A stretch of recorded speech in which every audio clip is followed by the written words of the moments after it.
I am sick of not beating Brentford. And on Sunday, Chelsea have to rectify this brazy head-to-head record that we have between the two teams. Because I get it. We're in really good form going into this game. We're unbeaten in like 9 fixtures. We're the highest goal scorers in the Premier League. We look a little bit better as a defensive unit. But ultimately, when it comes to just playing against Brentford, these men are a problem. They are a serious problem for us to deal with. And this is a scalp that we have been well overdue in taking. So hopefully, we do what needs to be done on Sunday. But big up to everybody that's locked in. We're here for another preview. This was meant to be a live stream, but I've got a lot of plans today, so I wasn't able to do a panel show. We're going to run that tomorrow. I'm going to be doing a hate watch around 3 p.m. There's the Arsenal-Everton game. I think Liverpool have a match as well. So we're going to mix in the panel preview with that show. So keep a lookout, guys. It will be live tomorrow for that. For today, though, you guys are just stuck with me previewing everything in a video format. And I know you guys enjoy this anyway. The videos are looking like they're doing a lot better over the last couple months. So I hope you guys enjoyed this show too. But yeah, this is all we got for today. Chelsea versus Brentford. Now, it's a quick turnover from us. I think we returned back to London at 5 or 6 a.m. today. And it might be a lot in terms of the manager, but for the rest of the team, we're basically on 1 game a week business. None of the first teamers travelled to the game against Astana, except Pedro Neto, who's suspended for this game, which is basically the reason why he got dumped into the Astana shift in the first place.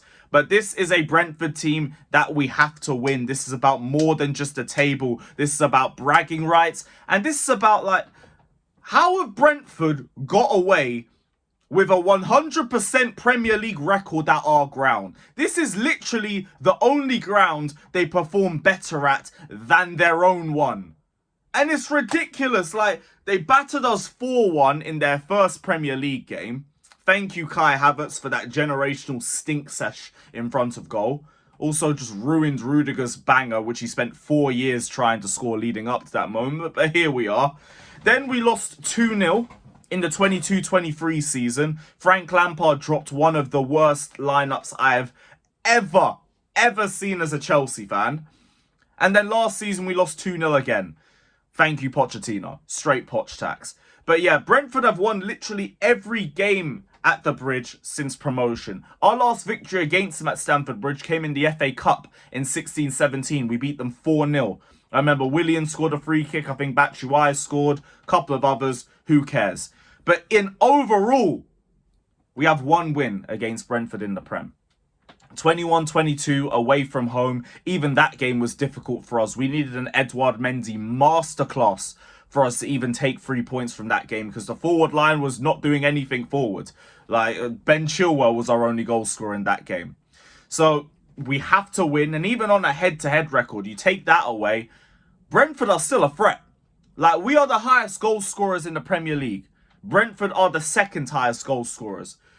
I think we have the second highest goals from open. We have the highest goals from open play. They have the second most goals from open play too. So they're going to be a problem going forward. If you're a betting man, bet on both sides to score goals. There is a very little chance I see of Chelsea keeping a clean sheet in this game. Wissa is a threat. Mbeumo is a threat. They're a big danger in transition. And their conversion rate is crazy. Like, Wissa and Mbeumo have a shot on target to goal rate of 0.67, which basically means 67% of all of their shots on target have rippled the back of the net. That is a brazy conversion rate. And we know we have the habit of bozo moments. Cucurella, please make sure you have the right shoes on this time, because last week, we know what went down against Spurs. We're lucky that was only 2-0 and it was Tottenham. Make sure you got the right crepes on this time. Robert Sanchez, my eyes are on you. No more silliness like the second goal. Please, pass to a player in blue, not to a player in red and white. I beg. I beg. But they're going to be a big problem in transition for us, which I do think we've got a bit better at. Like I've been saying, as a defensive unit, I think we've improved. It's about getting the errors out of our game now. And that's like our biggest problem. There's always a dumb moment. Cucurella's slipping at one point. Robert Sanchez is just being Robert Sanchez. Badiashile might have a bozo moment. Colwill might get caught lacking in possession or something. We have to get rid of the bozo moments. But as a unit, I think we're better. It's just, I think we're also going to have our work cut out for us, dealing with Wissa, dealing with Mbeumo, dealing with Brentford in transition. And like, their goal rate has been crazy. Both Wissa and Mbeumo are on the same amount of goals as Cole Palmer this season in the Premier League. So, yeah, it's going to be a big goal-scoring game. But ultimately, I do still have confidence for this game, even in spite of their goal-scoring record. Because as good as they are going forward, defensively, they're not really all that. And I don't think a lot of people are talking about it. Because what I've noticed is, I think only Southampton, Leicester, and I think one other team in the bottom 5 have conceded more than Brentford in the league this season. So defensively, they haven't been on job. Away from home as well, they've been a big problem for themselves. All of their points, the majority, have just come at home. They have the best home form in the Premier League and also the worst away form in the Premier League. They've got one draw to Everton and nothing else. Correct me if I'm wrong in the chat. But they've been a real Jekyll and Hyde team, which is why it's pretty hard to predict what to expect from them except goals. I expect them to score goals. Will they win the game? They'll be up for it. They do like a game at Stamford Bridge, but they also just don't really like away games. So make the most of what they are, which is a team that isn't great defensively, but might be a little bit more of a problem going forward. Probably just going to be a high-scoring game. Like, for me, my score prediction is 4-2 Chelsea. I could see something very similar to the Brighton game, where there's worrying moments in the match, but ultimately we just have too much firepower for them. And I'm not even really concerned with the Neto suspension. He wasn't really great against Tottenham. We know his level anyway. I'm not judging him just off that one game. But he wasn't great against Tottenham and we still did well. And he's also out for that game too. You bring in João Felix, play him on the left, put Jamar on the right-hand side, we're cooking. So no real worries there. And I know we're going to make enough chances. I know we're going to score. Nicholas Jackson, I'm sure, is going to be backfiring for this game because you could tell that the Tottenham performance had taken a big effect on him. He really seemed emotional about his performance and solely his performance too, which is what I like the most. I said this on Twitter.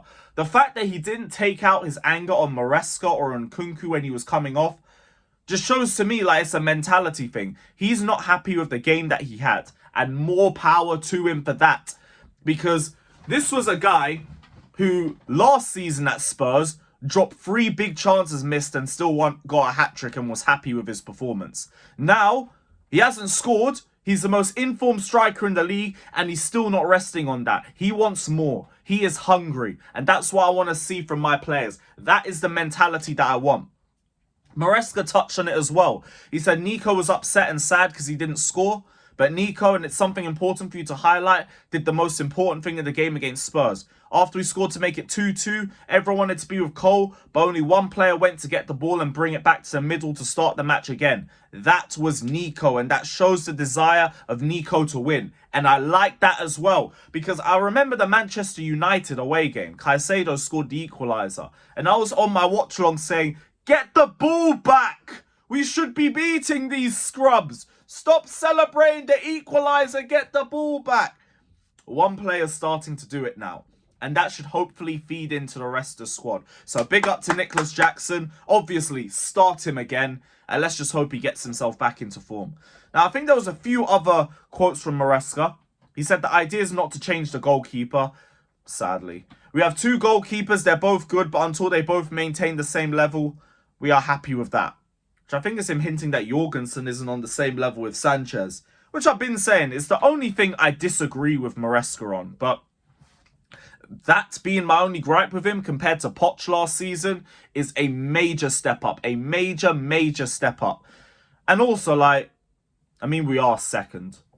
Like, I can be annoyed about it, but we could be in a much worse position than what we are right now. So, Not my hill to die on. Just like, look, any more mistakes that lead to points being dropped, Maresca, I can't lie, fingers pointing at you, bruv, because you're picking him.